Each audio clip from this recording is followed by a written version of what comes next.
Nacemos y morimos. Esa es la síntesis llevada al extremo de cualquier biografía. Un paréntesis que se abre con el nacimiento y se cierra con la muerte. Si hubo algo antes o habrá algo después, no lo sabemos, al menos con certeza.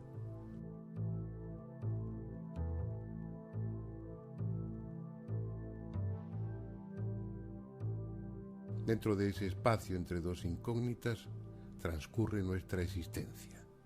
Una suma de pequeños y grandes acontecimientos, de anhelos y decepciones, de penas y alegrías que constituyen eso que llamamos vida.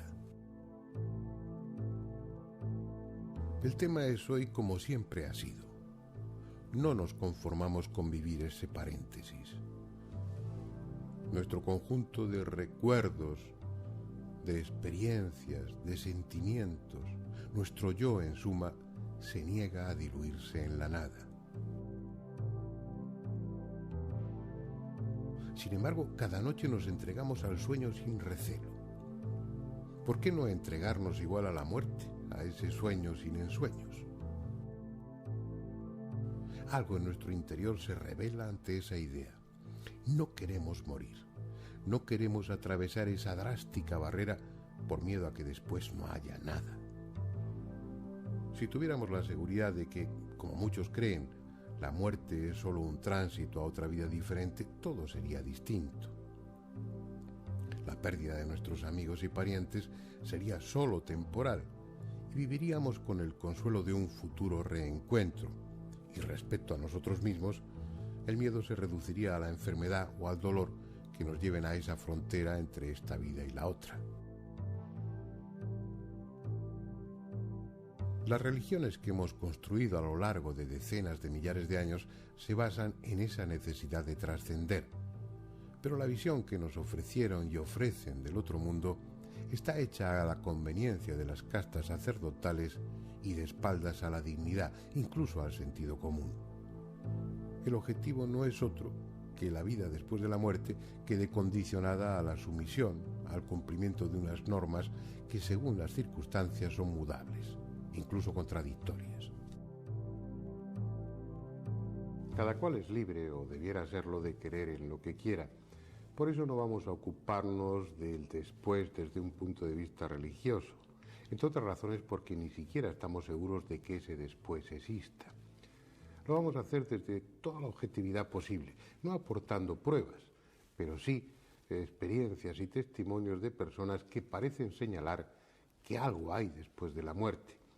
Se le puede dar el crédito que se quiera, pero deben tener en cuenta que se trata de personas que nada ganan relatando sus vivencias, si acaso el prestar un poco de alivio o disminuir la angustia o el temor de aquellas personas que han perdido un ser querido o que están ellas mismas a punto de cruzar esa barrera entre este mundo y lo desconocido.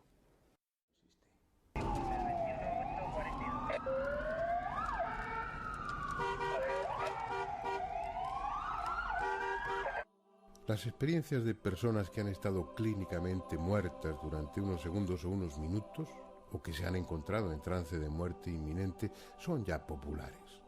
Todo el mundo ha oído hablar de ellas desde que en 1975 apareció el libro Vida después de la vida del Dr. Raymond Moody y enseguida el primero de la doctora Kubler-Ross, la más destacada investigadora en ese campo.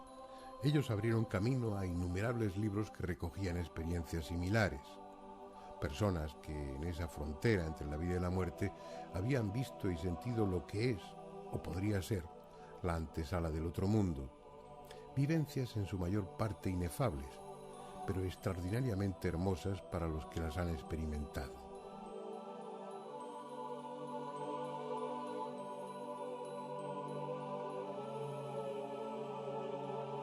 No estamos refiriéndonos a pruebas concluyentes, insisto en ello, sino a testimonios personales.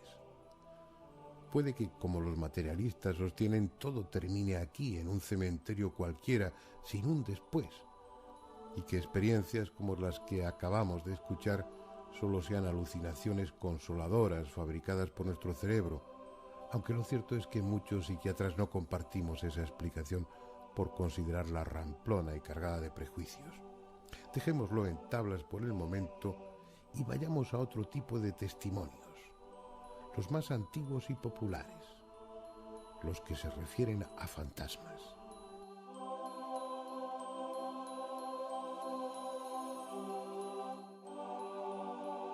Su simple enunciado pone en guardia a la mayoría de la gente.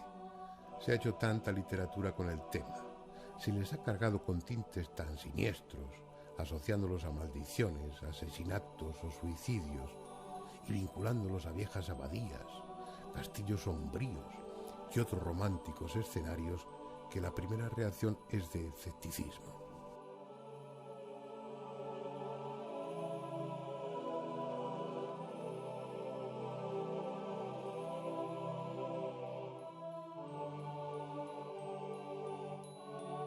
Sin embargo, los relatos que por la calidad de los testigos o por las circunstancias pueden considerarse auténticos no tienen nada de espeluznantes. Ciertamente se trata de experiencias subjetivas y pueden creerse o no, pero en los dos casos que conoceremos a continuación, de cuya autenticidad no tengo duda alguna, los testigos no estaban sugestionados y fueron plenamente conscientes de lo que sucedía. Pues fue un mes de agosto en un pueblo de la provincia de Albacete que se llama Tobarra, donde tenemos una casa a la que, la compró mi padre cuando yo tenía 1 año. Mi padre había muerto el mes de diciembre anterior y yo fui a pasar mis vacaciones de verano allí a Tobarra. Era una madrugada, pues yo supongo que serían sobre las 5:30 o por ahí, las 6, porque estaba amaneciendo. Tenía entonces una gata preciosa, una gata negra, que era muy arisca, muy rara, muy extraña, y que conmigo pues era una especie de pasión la que tenía tremenda, y era una prolongación mía. Y dormía a los pies de la cama mía. Y era muy tranquila cuando estaba conmigo, y esa madrugada de pronto empezó a maullar desesperadamente y a bajarse de la cama e irse hacia la puerta de la habitación. Y eso ocurría pues cuando la gata tenía necesidad de salir o tenía ganas de irse ya para el campo o algo así.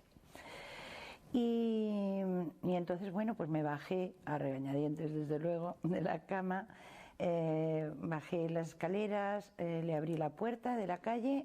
Y pues al abrir la puerta de la calle, la gata se quedó parada dentro de la casa.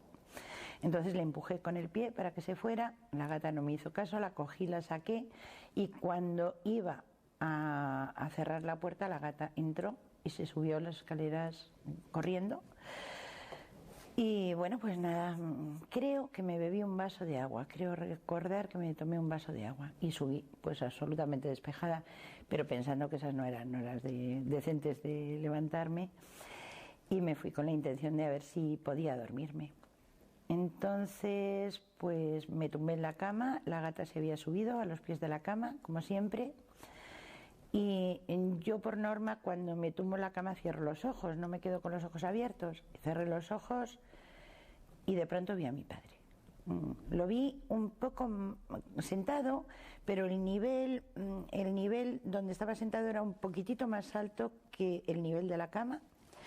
Estaba en un sillón de mimbre, su sillón de mimbre, el sillón de mimbre que ya no existía en la casa.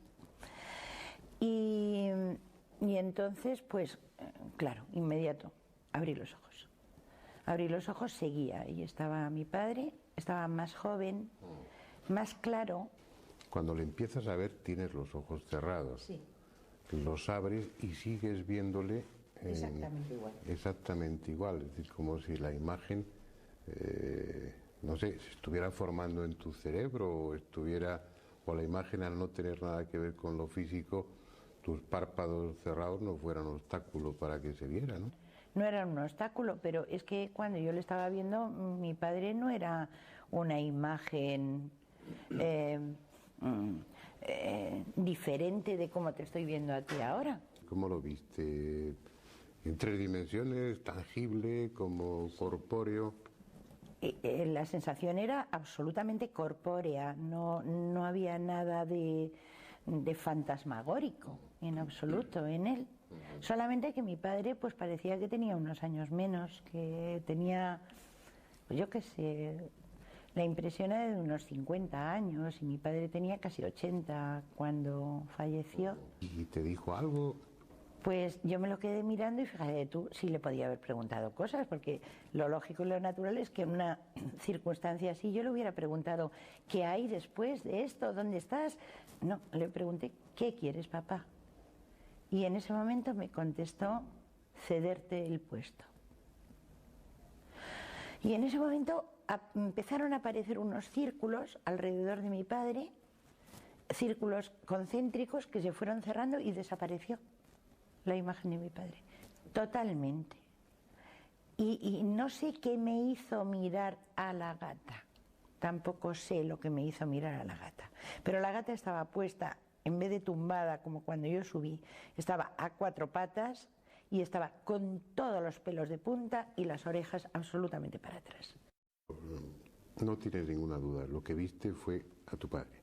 No fue una imagen fabricada por tu mente ni fue otra cosa, ¿no? Estoy absolutamente segura. Aunque parezca presuntuoso decirlo así, pero estoy absolutamente segura, porque otras veces he soñado con personas que ya habían desaparecido, he creído ver. No, esto fue tan real como que nos estamos viendo ahora mismo tú y yo. Hace ya bastantes años se produjo en España un accidente aéreo que conmocionó al país. Un avión de pasajeros se estrelló en Bilbao y murieron todos los ocupantes. Pero al menos uno de ellos no quiso cruzar definitivamente al otro lado sin antes despedirse de uno de sus hijos. En cierto sentido, fue él mismo quien dio cuenta a la familia de su muerte antes de que se enteraran por otro medio. ¿Te acuerdas, aunque no eras muy mayor entonces, te acuerdas con detalles de lo que sucedió aquella mañana? Sí, lo recuerdo. Pues ese día me desperté, acaba de cumplir 8 años, era pequeño, y no sé muy bien por qué no quise ir al colegio y me inventé pues que estaba enfermo, fingí y tal. Mi madre me puso el termómetro, no tenía fiebre, pero bueno, me dejó ahí en la cama y nada, estaba en la cama, creo que estaba leyendo un cómic, un TVO de Mortadelo y Filemón o algo así, y esperando a que mi madre bajara a comprarme unas pilas para una maquinita esta del Donkey Kong o una cosa de estas. Y nada, estaba en la cama tranquilamente y de repente pues noté algo que entraba por la puerta y giré la cabeza y vi a mi padre. Mi padre pues le vi como pues, vestido como con chaqueta y corbata, como solía ir a trabajar con el maletín y bueno, parecía mucho más joven. ¿Y qué pasó? Entró en la habitación, se quedó pues cerca de la puerta, no entró hasta la cama, se quedó con cierta distancia y entró con una sonrisa y una sonrisa enorme, o sea, que a mí, no sé, me llenó, me quedé mirándole pues atónito, o sea, feliz, o sea, sonreía con él y me sentí muy bien, o sea, me sentí fenomenal. Era como que no le pregunté nada, o sea, fue como una comunicación sin palabras. Cuando entró en la habitación, cuando tú volviste la cabeza y lo viste, su aspecto, aparte de ir vestido pues como él solía ir vestido y estar irradiando esa paz o esa sensación que te dio a ti de bienestar, ¿no? ¿Lo veías como me estás viendo a mí? Lo veía sólido, o sea, no era transparente ni veía lo que había detrás, o sea, en ese sentido sí que era sólido. Y sí, yo creo que lo hubiera podido hasta tocar. Lo que pasa es que me quedé en la cama, no tuve necesidad de acercarme siquiera. Y le veía pues con esa sonrisa increíble y como con una luz un poco extraña, ¿no? No sé si era tanto la luz o lo que irradiaba, los sentimientos que me hacía tener. Y tú hasta ese momento no sabías nada de nada. Pero cuando pasó eso, cuando le viste, ¿supiste que estaba muerto? No, lo supe justo cuando desapareció, cuando se fue. Y entonces toda esa emoción, todo ese sentimiento positivo que me había transmitido, pues entonces ya me di cuenta de que algo malo había pasado. Ni siquiera llegué a pensar en la muerte, pero vamos, era bastante probable. Y luego pasó mucho tiempo hasta que supiste de la muerte de tu padre, del accidente. Pasaron como un par de horas o algo así, que llamó mi tío desde Bilbao. Y bueno, yo estaba en mi cuarto, pero oí la conversación. Me acuerdo que mi madre dijo una frase que dijo: con estas cosas no se juegan, no se pueden hacer este tipo de bromas, una cosa así. Pero de todas formas me ocultó el hecho hasta ya muy por la tarde, casi noche. Me llevaron a casa unos tíos, luego mi madre me dijo que había habido un accidente, que estaba en el hospital y todo lo demás. Pero bueno, yo en el fondo sabía que no, que todo eso era mentira. También me contaste en alguna ocasión que tu madre había tenido esa noche una especie de presentimiento, ¿no? De algo, que sintió deseos de apagar el despertador, ¿no? Me contó que se despertó esa mañana, antes de que sonara el despertador, con la idea de apagarlo, para que mi padre perdiera el avión, el vuelo. ¿Y por qué no lo hizo? Pues se lo ha preguntado muchas veces, pero no sé, decidió que si tenía que ser así, tenía que ser así. No quería interferir en los acontecimios. Y tú no tienes ninguna duda, Gonzalo, ¿viste realmente a tu padre? Sí, o sea, a lo largo de los años pues, yo he intentado racionalizarlo, pensar que era una proyección mental, pero claro, no, llega un momento que no, por muchas cosas que pienses, no, o sea, yo vi lo que vi y no era una proyección mental porque yo no sabía, no podía saber que había fallecido en el accidente, ni siquiera sabía que había habido un accidente. Bueno, pues muy bien, Gonzalo, muchas gracias. ¿Qué hacer con testimonios así? Y son innumerables, aunque la mayoría de sus protagonistas jamás lo contarían en público por miedo a no ser comprendidos. ¿Qué es lo que sucede? ¿Cómo alguien supuestamente inmaterial, puede hacerse visible? ¿Es posible que todos recibamos ese tipo de visitas y por alguna razón especial solo unos pocos puedan verlas? Tal vez sea una especie de don, una capacidad psíquica que en determinadas circunstancias les permite vislumbrar, percibir lo que desde el otro lado penetra en este mundo. Una capacidad que en algunas personas no es transitoria, sino prácticamente habitual. Personas dotadas de eso que llamamos mediunidad. En el capítulo dedicado a la sanación tuvimos oportunidad de conversar ampliamente con Daniel, un sanador espiritual que a su capacidad une una gran dosis de sensatez. Como otros sanadores espirituales, se considera un simple medio para que a través de él actúen fuerzas o seres del plano espiritual.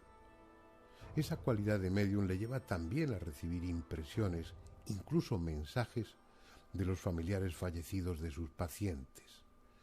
Algo que, aun estando convencido de que la muerte no es el final, vive con cierto recelo.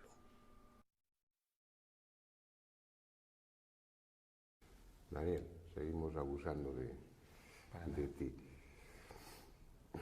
Cuando hablábamos de sanación, tú insistes, enfatizas lo de sanación espiritual y hablas de la comunión o de la comunicación, el canal con otros planos espirituales.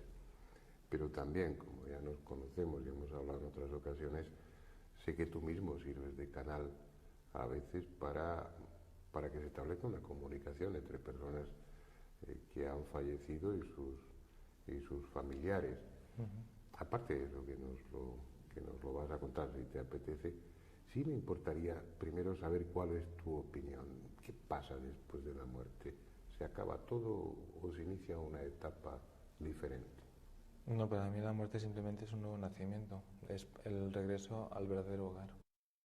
¿Esa opinión es una opinión planteada como creencia o en tu caso está fundamentada en las experiencias que has tenido? Primero como creencia y segundo en las experiencias que he tenido y otras personas han tenido. Bueno, pues cuéntanos un poco de experiencias. Bueno, la cuestión de centro canal es un poco una cosa fortuita, ¿no? No lo llevo nada bien, me crea mucha angustia, me da pánico cuando una persona quiere establecer contacto porque nunca sé lo que va a suceder y si sucede muy bien, pero si no sucede, pues quizás esa persona se vaya con más angustia de la que ha venido. Y bueno, simplemente pues al hacer a veces las sesiones de sanación espiritual, en la entrevista con el paciente, he tenido percepciones, he visto pues como la imagen de una persona que se identifica, que da su nombre. Pero eso, ¿cómo lo ves? ¿De otra manera diferente a como estás viendo ahora? Cada vez es diferente. A veces puedes ver una persona como en 3 dimensiones, pero ves que no es de carne y hueso. A veces ves simplemente una luz que se está moviendo. Pero dentro del sitio donde estás. Sí, sí, como tú y yo estamos ahora, pues por ejemplo aquí, ¿no? Podría ocurrir. A veces no veo nada, pero oigo. Otras veces como si viese películas en la mente. Entonces le pido permiso a la persona que tengo delante y digo, estoy percibiendo una entidad espiritual, ¿te apetece entrar en comunicación? Entonces pido a esa entidad espiritual que, yo le digo, que se moje. Si es realmente un espíritu y es un espíritu que está vinculado a esta persona, mójate, da pruebas de que eres tú, porque creo que es muy fácil decir, pues estoy bien, tengo mucha paz, todo es muy bonito. Sí, de acuerdo. Pero primero da señales de que eres tú realmente. Entonces, pues si en su cuerpo tenía alguna cicatriz, pido que me enseñe la cicatriz, que me enseñe hobbies que tenía, que llame a la persona por su nombre íntimo, que me diga quién está con él en ese otro plano. Entonces a veces dan nombres de otros seres que han fallecido, que son de la familia, y muchas veces dan información que ni la misma persona que tengo delante conoce. Luego va a casa y pregunta pues a la madre, al abuelo, corrobora la información. ¿Y experiencias de esas has tenido muchas? Últimamente sí estoy teniendo varias. Ha sido una cosa que no controlo, no sé por qué se han disparado. Y hay personas que me llaman para tener estas experiencias y me da mucho pánico. Porque es una cosa que se escapa totalmente de mi control. Y por ejemplo, ayer vino una persona a charlar conmigo, hace 2 meses que falleció su marido, y apareció el marido y se impuso que quería comunicarse y comunicó durante unos 3/4 de hora, dando un montón de informaciones íntimas de su esposa y de él, luego hablando de los niños, hablando de las próximas celebraciones. Luego, ¿qué cuentan? Generalmente cuando se comunican, ¿para qué es? ¿Para hacer recomendaciones? ¿Para que se tranquilicen? Primero se comunican para decir, no estés triste, no llores, estoy aquí aunque no me veas, no me sientas, pero esto continúa. Esta separación es momentánea, no es para siempre. Primero es eso, dar tranquilidad, dar una certeza de que existe algo más que la vida material. Y luego lo que pretenden es que haya un cambio a nivel moral en la persona, porque no te puedes quedar simplemente en la fenomenología de contactar con el espíritu, de poder tener una conversación, de que se demuestre que hay algo más, sino eso quiere decir que tiene que haber una implicación. Esa implicación es que nos comprometamos a un progreso espiritual, en el plano que estemos, tanto en el plano de la materia como en el plano espiritual. Que aprendamos a ser mejores, que demos más importancia a los sentimientos y que en general que tengamos más amor en nuestras vidas. Parece que nuestros muertos queridos están ahí, cerca de nosotros o en algún lugar desde el que vienen a visitarnos. Si es así, resulta inevitable pensar que cuando cada uno de nosotros atraviese la frontera de la muerte, seguirá viviendo. De otra forma, pero viviendo.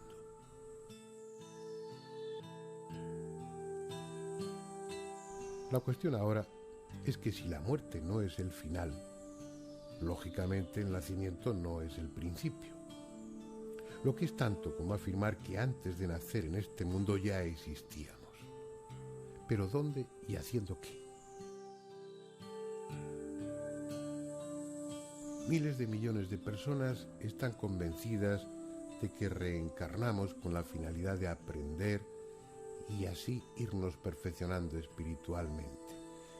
Incluso en el Antiguo Testamento se afirma explícitamente la realidad de la reencarnación y también los primeros cristianos creyeron en ella.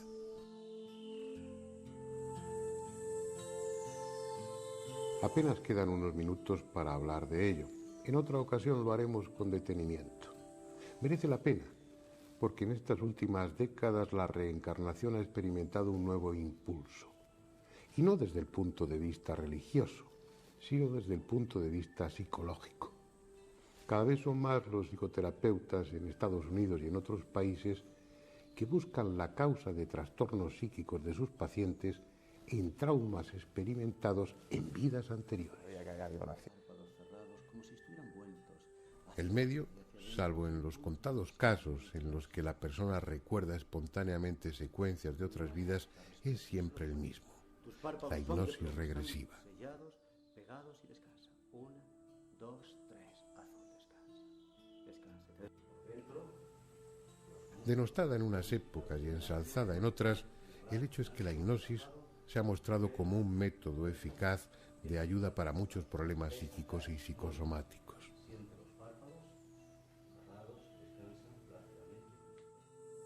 Irás bajando, irás retrocediendo en el tiempo, más allá del tiempo y del espacio actual. Quiero que regreses a otra época, a otro lugar, quizá a otro país, a otra personalidad. Olvídate de todo, duerme, descansa. Tu subconsciente escucha mi voz y va a hacer que retrocedas a alguna fecha, alguna experiencia, alguna latitud cultural que tenga que ver algo con el eje de tu búsqueda personal o con algunos problemas que tú quieras resolver en tu vida actual. Muy bien. El paso siguiente es sugerirle que retroceda aún más, que busque en su memoria inconsciente escenas o situaciones de una posible vida anterior. De tener éxito, a partir de ese recuerdo se van ampliando detalles que pueden permitir deducir quién fue y en qué época y lugar vivió esa otra vida. ¿Qué está pasando? Azul, descansa, dime todo lo que está pasando. ¿Se está muriendo?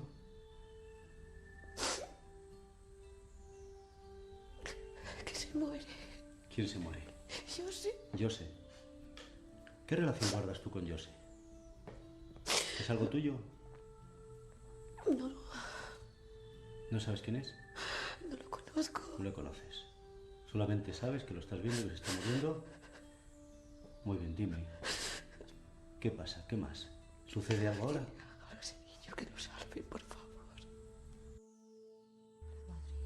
Ciertamente, la hipnosis regresiva no pretende ser una prueba concluyente de la reencarnación, pero no es menos cierto que en ocasiones los datos obtenidos de esa posible vida anterior han sido verificados en archivos o con el testimonio de otras personas. Incluso, si esa vida anterior se desarrolló en otro país, la persona en trance hipnótico es capaz de expresarse en ese idioma, aunque en su vida actual no tenga el menor conocimiento de él. ¿Qué pasa?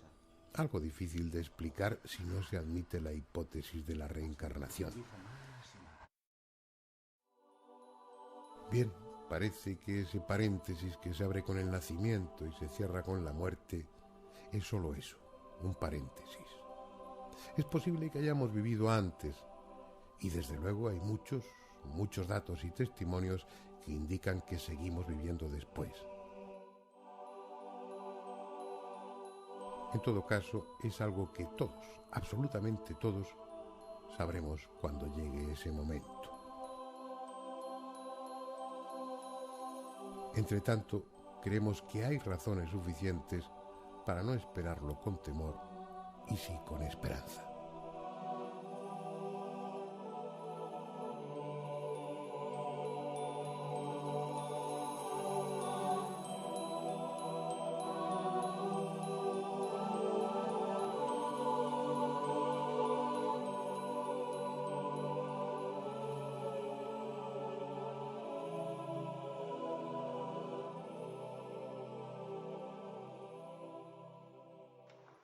Hay muchos libros Mundos que ya se inventaron. Hay muchos caminos, pero solo uno es diferente.